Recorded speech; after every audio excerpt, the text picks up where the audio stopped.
Dire team ban.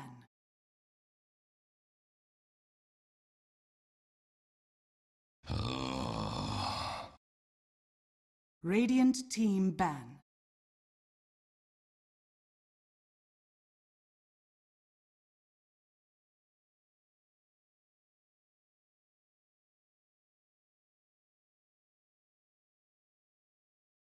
Ten seconds remaining. 5 seconds remaining. Reserve time.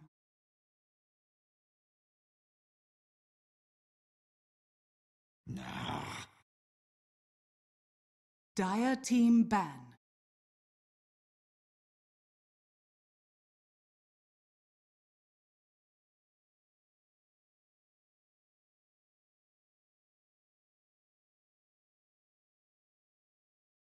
Ten seconds remaining. 5 seconds remaining. Reserve time. All right, welcome back. Ladies and gentlemen, boys and girls, here we go. Our final series of the night set to happen now. And we do have Ninjas in Pyjamas going up against Team Empire here in a best of 3. So, of course, Empire, they were wrapping up another series, which, for those that are curious, they did end up winning. It went to that third game, and they beat Team Spirit, actually, over there in the epicenter. But thus causing the slight delay here of our matchup. But at least we're getting started now. And that's what matters, a little over half an hour later or so. But I'm sure we're in for a good one.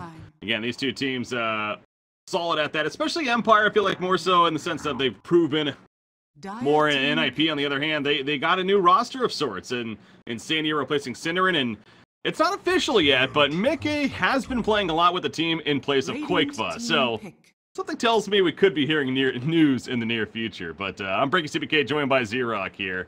What do you think? I mean, at this point, how many games does someone play with someone before they're not a stand-in? Yeah. It's been 5 or 6 series in a row that I've seen him, so... And we obviously know Cinderin's been off, being a little busy with other ventures. So, yeah, I think it's safe to say he's part of the team. If you want to call him a sub, if you want to call him something else, whatever, but stand-in's a stretch at this point. Either way, we do see the Warlock LC ban out of NiP. Very standard bans there. Darkseer and Empire out of Empire, pretty standard as well. Dire team pick. Did I say Darkseer and Empire out of Empire? I did. You did, and I let it go. Monkey King. It's fine. It's fine. So the Mag Spirit Breaker. I love seeing Spirit Breaker in a game. Just such an aggressive hero. It's very exciting. And Tree Terrorblade out of NiP. We've seen quite a bit of Era Terrorblade actually lately. It's done some good things. It's done some not so good things. I almost was expecting the Phoenix there, to be honest, because NiP, they actually ran Phoenix the couple of games we watched them in the Zodak qualifiers, which, frankly, they were losses, but still, they ran the Phoenix in that matchup. Then, of course, he pairs very well with the Treant Protector. I believe you were the one even kind of explaining that from the Kiev Major, what we saw there, but it's just a good Terrorblade. And so, will we have a Phoenix eventually? I guess that's still possible.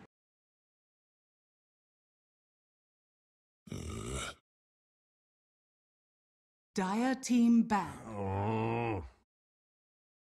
Radiant team ban.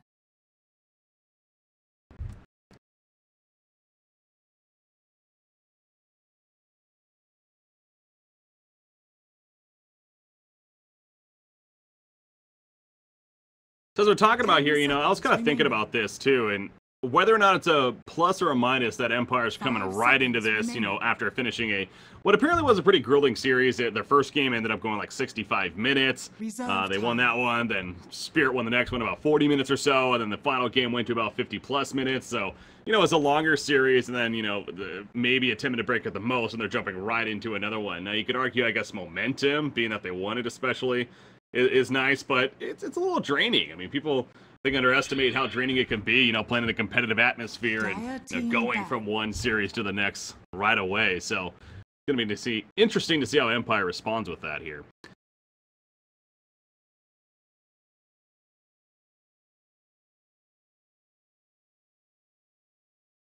Ten seconds remaining. Yeah. 5 seconds remaining. Reserve time.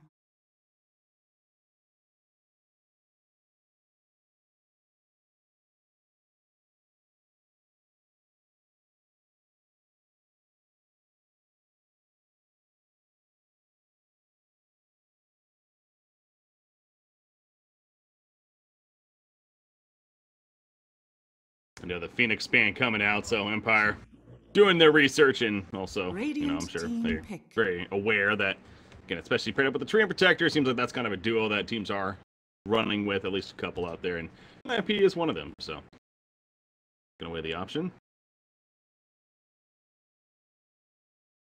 10 seconds remaining. 5 seconds remaining. Reserve time.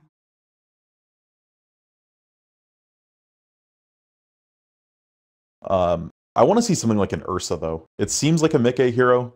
It really pairs super well with the tree as soon as the blink comes out, because you can just blink on whoever Nature's Guise hits and try to explode them during that stun duration. So that'd be what I'd like to see out of NiP here. Rubik. I want to get that out of the way.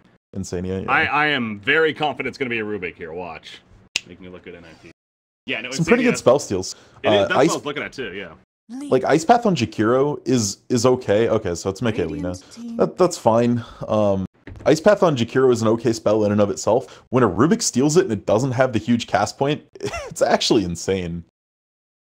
Like the Ice Path just comes out so fast, you really can't dodge it. There's always the RP steals in the back of your mind. I think it's definitely a likely pickup here. And speaking of, we have a Jakiro. 5 seconds remaining. Yeah, that, by the way, yeah, we do. We have a Jakiro. Not your everyday go-to support, but we do have one. Liquid Fire is a strong tool, and I've always kind of, you know, found it interesting with Jakiro that he brings what a lot of other supports don't necessarily bring, in that he can kind of split push by himself pretty effectively, actually, if that's the route you want to go. But on top of that, of course, has great team fight presence and good setup on top of the Magnus RP is the idea too. So. Yeah, and I think it brings another element that's been a little neglected in being talked about in this patch. So the big reason teams are struggling to push early is because now towers get an armor buff based on number of enemy heroes nearby. That's all physical. Jakiro is, I believe, the only spell in the game to do magic damage to towers. Which is shrapnel magic? Shrapnel doesn't do damage to towers. You're talking back like 6 years ago. Yeah. Leshrak's Edict is physical. 5 seconds remaining. I can't think of any other spells right now that actually work on towers on their own.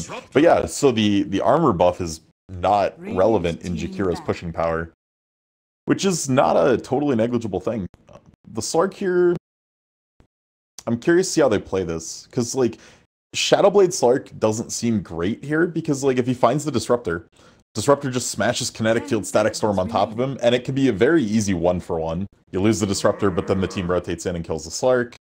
But I think if you would go something like the drums into S and Y, or like a more brawly style Slark build, it could be very good, coupled with Empower especially. Yeah. Just don't go Midas. Just don't go Midas. Please. A little disappointed we don't see the Rubik, because it is a fun hero to watch too, but it's not going to be. It's good that hero pool is expanding quite a bit. But Disruptor coming out here and pointing out does have its value. So, well, and it's extremely good into Magnus. Static Storm's faster cast than RP. So if Insania is super on the ball, he can actually Static Storm the RP before it comes down. If you just glimpse the Magnus as soon as you see the blink while Mag may get the RP off, he's not going to get the skewer back to put people out of position. So a lot of good things here to go with the Disruptor, and I like the pickup a lot. And honestly, go ahead. Yeah. I was going to say we're looking for that Trixie hero with the final pick for NiP. Yeah. I was just going to say, with Glimpse, it also gives you a way to stop Spirit Breaker from charging out of a fight. Like if he wants the piece, you have a long time just to glimpse him all the way back in and ruin his escape plan. So it just kind of counters to almost every hero here on Empire in certain degrees. And as for that Trixie hero, yeah, okay, Sand King. It was either going to be Sand King or Centaur, were kind of the two I saw left. I was almost thinking Clockwork. I've seen it here lately, but the problem with Clock is he doesn't win very many of these man fights. Like Mag can most of the time skewer out of Clock cogs, Spirit Breaker, seconds again, remaining. most of the time can charge out, and Slark wins that man fight after like 5 level seconds 8, level 9. remaining. It's true, yeah. Once he can Same. Shadow Dance most of the battery assault in the cogs, Reserve time. then it goes 5 definitely heavily in seconds Slark's favor. remaining. But the Sand King also gives them another follow-up to the trio. We've seen a lot of games where Tree gets drafted without a lot of thought behind it. It doesn't seem very synergistic. And the Sand King definitely rounds that out a lot. So the team fight definitely in NiP's favor here. Empire's going to rely a lot more on skirmishing, and hopefully Chappie just going off. Empowered daggers can win you a team fight from 1200 range away. It's with those coup de grace procs mixed in between. It's a lot of damage that could potentially be happening here. So, but yeah, Wombo combo teamfight presence is strong, really on both sides here, as you're getting at Sand King on top of that overgrowth. But then you got Disruptor, of course, the Static Storm and response even to the RP. So both sides have their benefits and definitely got some late game scaling to top it all off. But we get to see Mickey playing the Lina against. 10 seconds. Oh wait, yeah, remaining. it's gonna be FN's on Slark. But I thought FN is usually their mid player. I mean, the only person I've seen crazy enough to do mid Slark consistently in a competitive game was Flea when he was playing it for a little while, when he was playing mid for Onyx. I've seen it. It's hard. The general idea is you get a quicker 6 on mid Slark, and then you can use that to leverage jungle farm. I don't know though. It's going to be super risky if that's actually what they decide to do. He bought items as if he is going more of the side lane, Okay. to be fair. So they're just going to swap it up here. Chappie will be mid. And this, I think, is a huge boon to teams. Teams that can swap their carry and mid laner, or we've seen a few teams where their off lane and their carry can swap. It's huge because in drafting, then you don't know who's going to be on what hero. You don't necessarily know what items are going to play. And it kind of gets you more specialists, right? When people know one hero that well, then it's always a risk. Magnus, he's hiding here. He's going to be spotted out, but... Era has so much armor. You're never going to poke him out. Wow, yeah. Yeah, TV's armor is filthy. That's one of the main reasons why we don't see 30 TVs pick up seconds items to like battle. AC. Basically any armor item, because they just have so much inherently in their toolkit. And for a long time, Elder Titan was the big counter, because he strips off all armor gained out of Agi. Like all base armor, so... Yeah. Was seen for a while. Our poor Elder Titan has since been put out to pasture. Yeah, he's not picked up often. Although, again, I feel like OG, winning all these majors here, and they run some of these heroes that aren't the quote-unquote meta. You know, like the Elder Titan. I know they picked up at least once or twice. Phoenix, we saw quite a bit of it, as we talked about. Arc Warden, although it sucked. They did that. I mean, they're Well, not it's afraid just to a be god. different. Yeah, they'll do whatever they think is going to work for that game, and they're not willing to, or they're totally willing to test the waters. If they go up a game in a series, you never know what's coming the next game. Well, he's coming about here, and it's probably fairly expected as far as what's happening here. Yeah. I want to see what they do with Hani on this tree. He's holding his level 1 skill point, and it's going to have a lot to do with how this game goes. Taking Leech Seed right off the bat. Just immediately skewers backwards, so getting that level 1 and just simply trying to stay alive. That's a trade you're pretty happy with. If you force Mag into taking Skewer right away at level 1, he basically can't go up to this creep wave unless Skewer is up, and it's going to really hurt his jungle potential. Biggest thing, I think. In fact, you know, in hindsight, I almost kind of wonder if he would have rather maybe gone the Iron Talon and just straight into the jungle at this point, but... He's getting a little bit here, just because Disruptor's taking liberties to pull, as opposed to helping zone. True. Get that solo experience, but bottom lane's not going much better for Trixie, although moving up here, but Poshka poking at him with some right clicks. Doesn't have that bash, but he does have the charge. Comes into play right here. This is going to be a shrine use for Magnus. Goes back. Yeah, Trixie will probably do the same here in just a second. Use the last of his mana on Burrow, so he's got to be a little scared. If Slark pounces on him, he can die right here. Oh, Trixie, brave soul. By the way, Okay. middle lane. Oof. Chappie, he's getting a little low, but he'll be fine. Yeah, the lane's definitely rough for him. It used to be a little better. Stifling Bagger's cast point was better. The range was longer.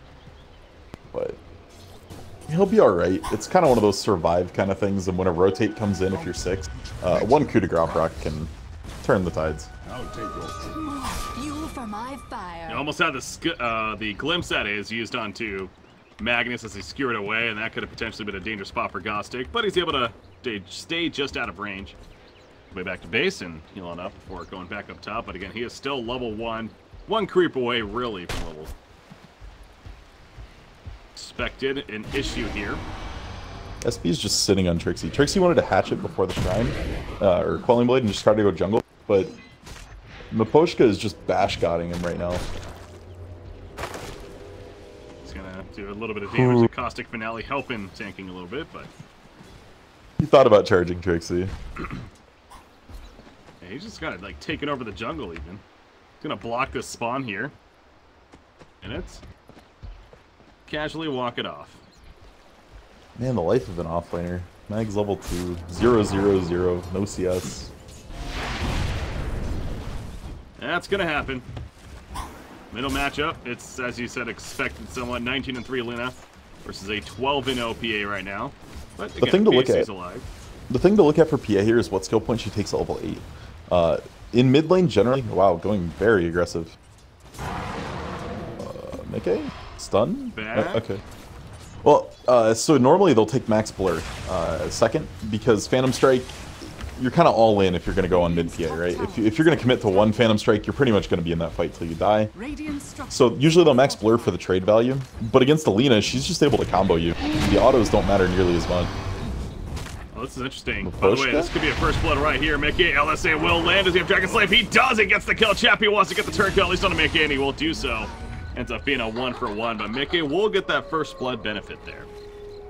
Yeah, all in all, still favoring Empire, though, because Chappie's getting more experience out of it since Mickey got extra experience before he died.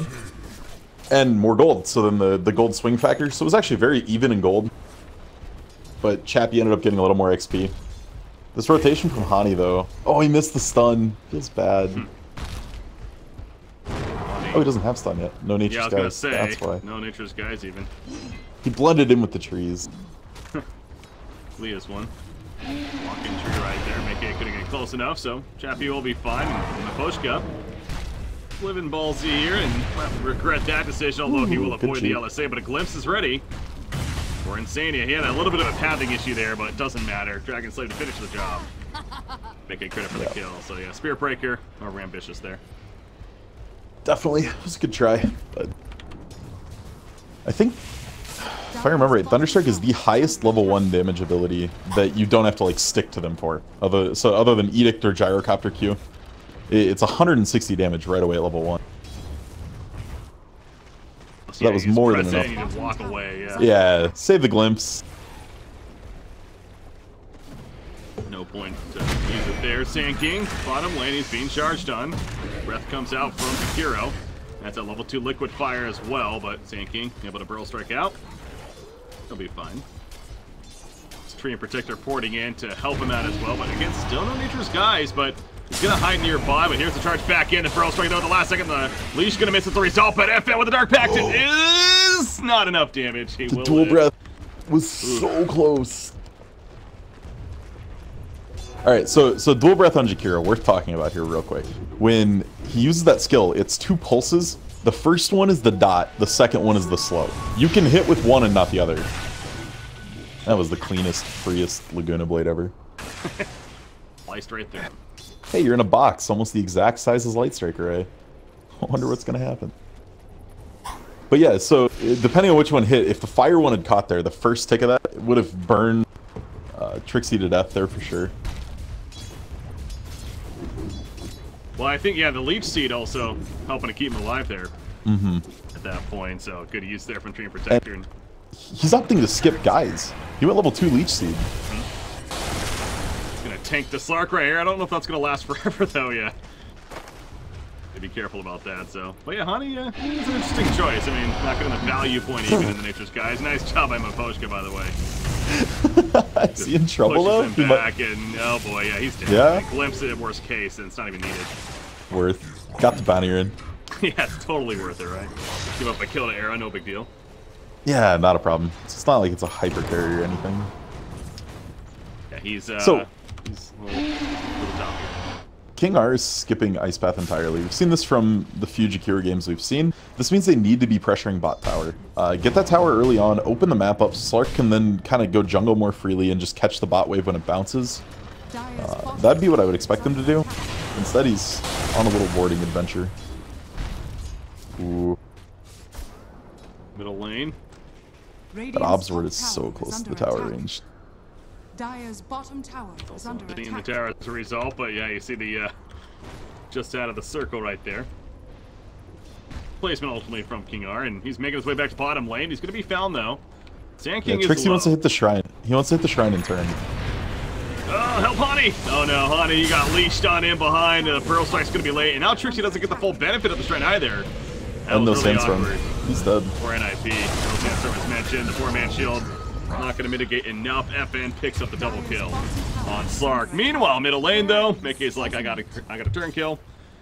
Takes Yeah, the so check. mid the first time when PA went in, and I was confused there wasn't a light strike on it. Yeah, that time same thing happened. Dire's bottom He tower W'd in, is Mickey just light striked at his feet, pressed all his buttons. Easy kill. Haste. That's scary if you're the other side. I know, that's getting the double kill at the bottom lane, but Mickey, especially with his play style, this is what he loves to have, and I'd be happy to have with him is getting this very good start. So fast. Hastern. Just helps with that. But yeah, no, definitely good spot overall for NiP. They got the kills on the people they need them on. Era got an early one to accelerate the farm. Mickey's been doing well. 4 kills already to Mickey's name. So literally all 5 kills between Era and Mickey right now. Chappie, meanwhile, I mean, Chappie's not doing horrendous. He has died a couple of times, but only one. That was his first death. That's right. Okay, so 3,000 net worth there. Yeah, 2 of them were on Spirit Breaker, maybe 3. And then the 1 on Chappie. So 4 and 3 actually on Spirit Breaker. Meanwhile, bottom lane, Jakiro is going to be taken out, and I believe that was a glimpse back, right? Dire's No, that No. wasn't. No. Okay, I thought I saw the animation of the glimpse there for a second. Catch him with Burrow hit Epi. Once you know he doesn't have Ice Path, you're able to do that pretty freely. Thought he might caught somebody TPing in, but nope. Has level 3 of glimpse though. So maxing that out first, of course, going to give that maximum range. Dire's middle tower is under attack. Yeah, and Glimpse is one of those skills that if you have a really bursty lineup like they do with this Lina, and to be honest, meta is burst too, like 3 TV autos will chunk somebody out, then you kill someone right away, you force the enemy team to start backing up, that's when Glimpse really shines. When you can pull someone who's trying to retreat back into the fight and get a bonus kill, that's the whole benefit of Disruptor. That's probably the best thing he can do. Triple 5. Bottom lane, Disruptor actually going to port out. Back to the top. Move around with Trine, who is just passing up Nature's guys altogether. He has level 2 lead seed, and he's even got level 3 living armor now. Radiant structures are Not a fortified. fan of the Nature's guys. And Radiant's instead going to be top smoked tower up right here at the top lane. Port is coming in from They Magnus. want this tower. TB committed meta for this tower push. There we go, Maposhka going to give them a chance right here. At least to get 1 kill. He's definitely dead. He was not expecting everyone else. He definitely gave a kill. Is under attack. Yeah, there was a chance to get 1. Radiant's top tower. Hey, they took advantage. Well done, Dire's NiP. bottom tower I mean, I'm trying to imagine what happened there. Like, he was saying, I'm going. Ghost looks like, no, I can't go in yet. Or there's a call that they were all missing, and then all of a sudden they're all top. Yeah. Slims back. Chappie. Laguna Blade right off the bat. Couple auto attacks. No, it's not going to be enough. Nice magic 1 use right there. And he will manage to survive. Ice Path now does come down. Mickey forced to play back. Mickey got a little greedy. He saw the glimpse point, could have Light Striker right on top, had the mana to cast everything, and instead thought the Laguna was enough damage. Was it? So the PA was kind of taking the same thought process as me. Blur is not great into a Lina matchup. Screw it, just max Phantom Strike. And there's a huge Ancient stack that she's taking right now. Oh. Normally it has trouble doing Ancient stacks, but there's this ability called Empower that helps out quite a bit. You know, Breaky, there was a time PA didn't have trouble taking Ancient stacks, and used to go Battle Fury first item every game. That era is long gone. Rip that item. despite getting buffed over and over lately. Yeah, it's never going to get picked up until it's so overly buffed that a team decides they want to try it, and then all of a sudden it's going to be meta again. Yeah. Oh, it'll come back. I'm confident. But that's a huge boon for the PA here. Almost a Deso, like 800 gold away, coming off a really rough laning phase. Oh, Sand King's hunting around the middle lane. He has about 1,000 gold saved up, so Blink Dagger just in line for him, but he's waiting for a chance here. Catch anybody out of position. Definitely don't have any vision, does the Radiant side up here, so Empire aware that Sand King's sitting on the uphill, but I think they're going to be able to make a play with it. Danny is heading towards the bottom lane, and Era and Hani are already down here, actually. In fact, Lena ports in, so they want to push. Yeah, one more image and then smashing meta. This tower's going to melt. There we go. Radiant's bottom tower is under Clockwork attack. right there for them. We got Sand King middle lane. He's going to take some harassment from a dagger, but kind of thwart them off from heavy pushing middle as a response, and that's an easy tower kill, as you mentioned. And meta's still up for a little bit longer. In fact, they're going to smoke up and hope to find a gank here. Dire's top tower is under attack. Yeah, another 30-ish seconds on meta. Enough time to rotate mid, and if you don't find anyone, try to put pressure on that tower. They're doing a really nice job here of keeping the tower's full health on the NiP side through living armor, making it so that it's really hard for Empire to find a response. They're trying to get top, and this might be their first successful push. But it's going to have to be for a 2-for-1 trade, as middle is looking like it's going to fall as well. That meta is going to last just long enough, I feel like. Fortification's going to wear off right here. Okay, well, maybe not. Yeah, maybe 5 more seconds on it, but instead you have to go melee for him, and that's not as push-heavy. Yeah, still no blink on mag yet, so you're not super scared of like a blink RP coming in. And no Nether Strike yet up on the Spirit Breaker. The supports are having definitely a rough life on the Empire side. Kiro, you see, he's basically got nothing other than brown boots to work with here. The Shadow Blade of Slark hasn't been able to make too much happen with that just yet. Dagger on Magnus, 1,800 gold saved up. There's the Bloodstone, though. I'm still torn on Bloodstone, Lena. We've seen games where it seems like it pops off and you're just this frontline tank throwing spells and just doing a ton of damage. But if you die once or twice, it's the same kind of thing as Storm. It just starts feeling really lackluster. I get you're picking it up for the talent you get at 15. That coupled with the 30-second respawn time means you're basically on instant respawn timer for the next like 5 deaths.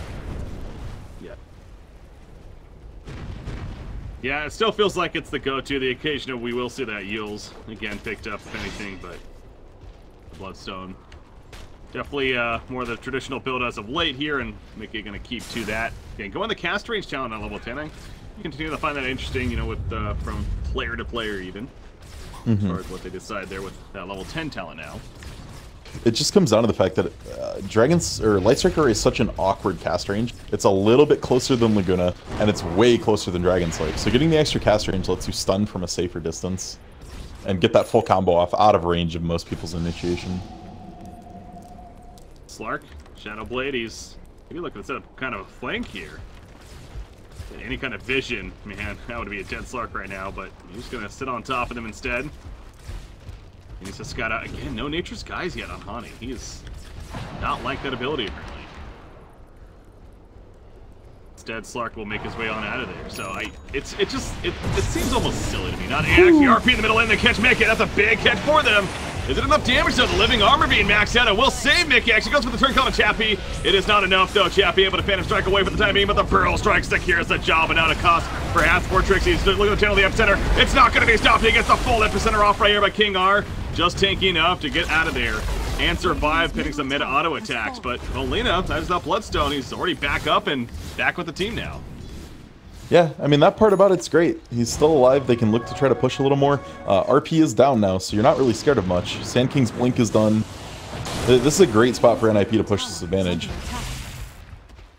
What do they do with this, though? They try to make a play on a Slark. The Glimpse, they'll put him in an awkward spot, so they can't really go for him. Instead, they're going to transition bottom. Tier 2 down here. Meta is just about done, so won't have that to push in. Oh, wow, he did kill himself. I didn't even notice that. Radiant's bottom tower is under attack. There. I mean, he was dead anyways, and right call, it seems like. Yeah, he was on a kill streak, too. He didn't want to give up the streak gold. Oh, good point, yeah. They're at the second in net worth currently, but Terrorblade has overtaken, and 8,300 net worth for him. Dragonlance, a Yasha to be finished, so again, very routine stuff here. But, you know, going back to Treant Protector, if he does not get it at level 8, I'm just baffled, honestly. You just need to at least get the 1 point. The problem with that skill is 1 point is pretty useless. At this point especially, it's only a 0.4 second bash. The fade time isn't anywhere near fast enough to, like, save you if you get caught. And, I mean, he's gonna have to just grind more levels. Yeah. Obviously, eventually wants it to be all vexed out there, but as far as how you doing in the earlier game, I see what you're saying for sure. It does feel so weak, but just even if anything, the mobility around the map and having that hit is just a nice. But meanwhile, Aegis is claimed. Realize caught up in that discussion, and Empire's just taking out Roshan. Yeah, I was watching it the whole time. There just wasn't any vision from NiP to make a play in the pit, so while they may have had an idea, it was probably too late by the time they were going to rotate people. But they know they're ahead. Instantly 5-man smoking, or 4-man smoking. Era's going to farm. But want to find a catch. And unfortunately, it might be Miposhka yet again. Maybe Slark? Yeah, that would be a big target. He does have a Shadow Blade. I'm guessing this have some kind of reveal. He's feeling it. I don't know. Yeah, they didn't scan, did they? That was just. Now Mickey's going to pop. Yeah, Mickey knows he's Shadow Bladed in the area, but good play by him. Just FN says, screw it. I want out. But his TP has 40 seconds left. They're wasting time on him, at least. Positive to take from it. Hani might this is where this is where you let Hani just go run around. He finds him. Whoa, that was awkward. Yep. Got at least right into him right there, and he's going to pop the Shadow Dance right as the Pearl Strike comes in. Epicenter, as a result, going to miss as well. Glimpse? Nope. Epicenter missed. Hani missed Overgrowth. Oh boy. I thought FN was the one that was kind of sucky for him because he mentioned no TP, so it's going to be wasting time, but he's wasting abilities on the other side. He's wasting their time. Yeah, it was really unfortunate. Trixie thought he timed the Dark Pact properly, that the stun was going to hit, but it was one of the last couple ticks of Dark Pact ripping off the stun, which kind of just set all of that up in a disaster.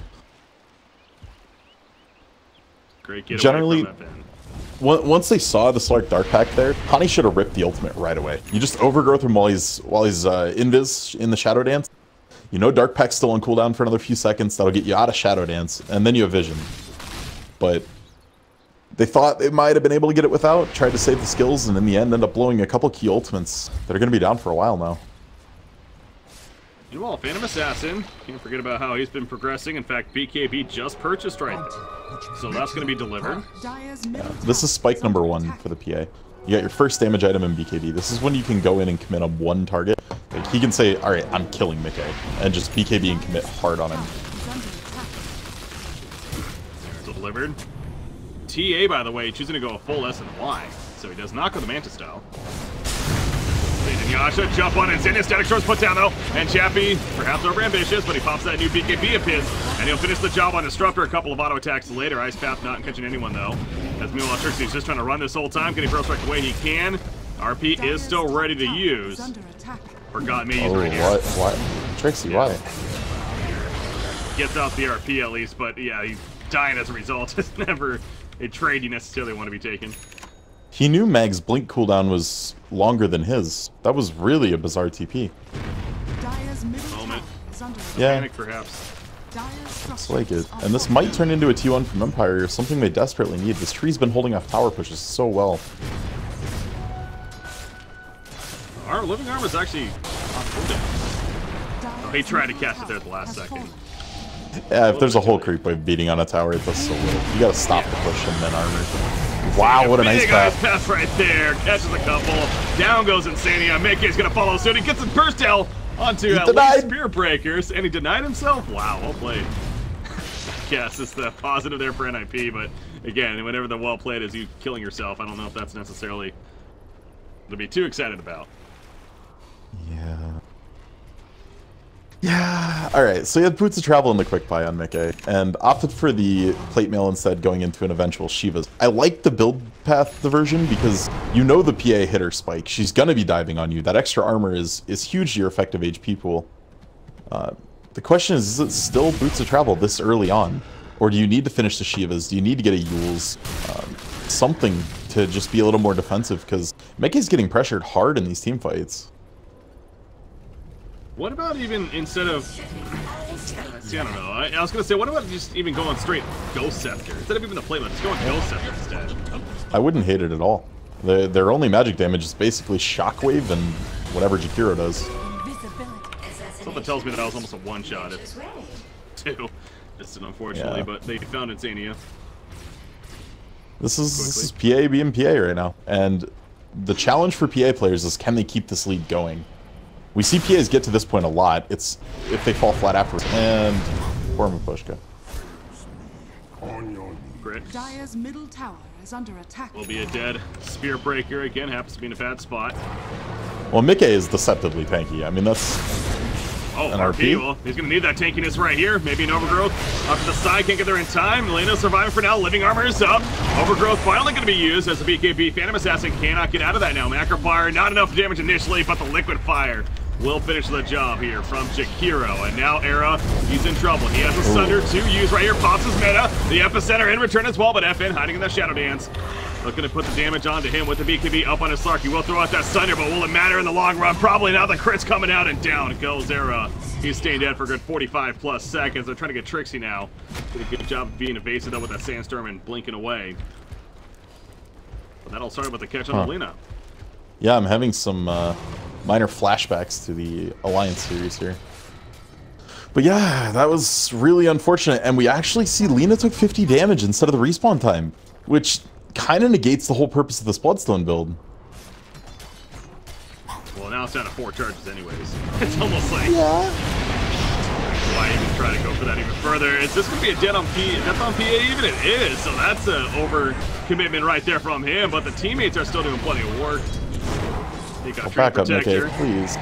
Mickey going back in. The pounce at least is not going to leash, but it will not be enough to keep Mickey alive. Just too much outright support here, and some taunts even thrown in from Empire. Love it. Oh boy, this game is just bloody. Like, both teams just overcommitting, and Empire getting the better of it because their cooldowns are lower. Nothing you have other than RP is really a long, necessary cooldown to take a fight. Whereas if you're NiP, you need Overgrowth, you need Epicenter, you need Static Storm. Like, the meta is another huge one. And without those, it's very hard for NiP to take team fights. Why isn't Blink a thing on Lena's? I've never fully understood that.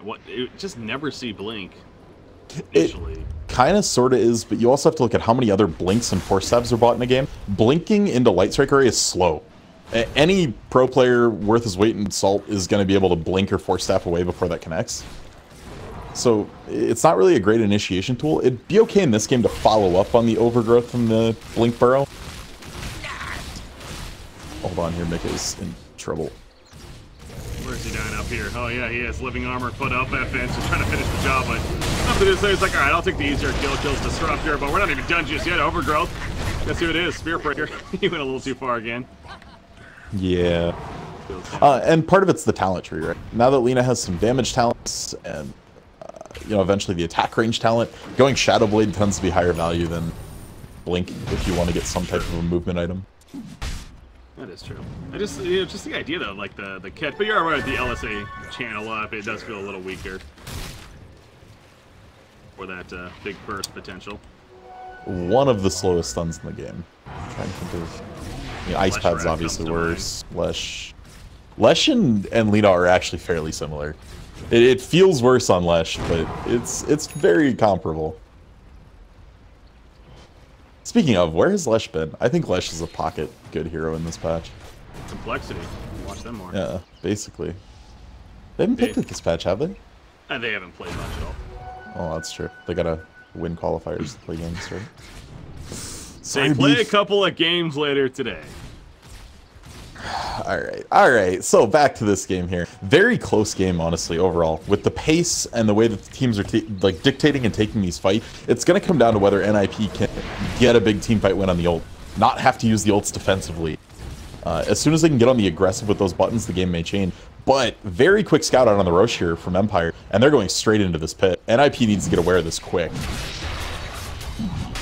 There's no vision. They only got one really in the middle lane here, and nothing's It's really gone. telling them that it's happening. Yeah.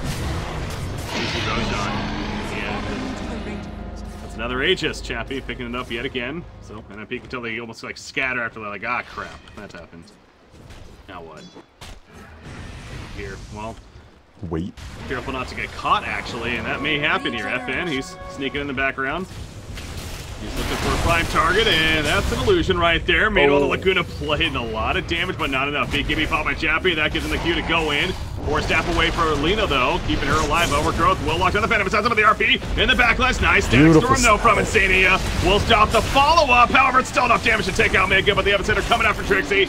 Not enough overall, though. He's now trying to live himself. Era is still alive in the midst of this. Again, Sunder is still ready to go. Gonna need to use it very shortly here. Can he get it off? The Ice Path goes down. Can he get it off? No, he cannot. Down goes Terrorblade, and now Insania also gonna get picked off. McFire burning him down into the ground.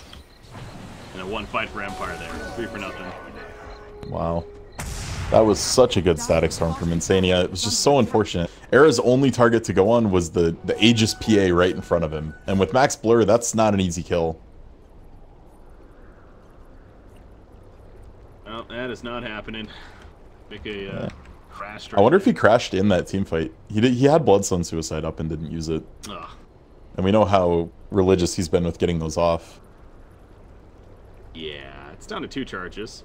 That's Yeah. a worthless item right now. It's just stats.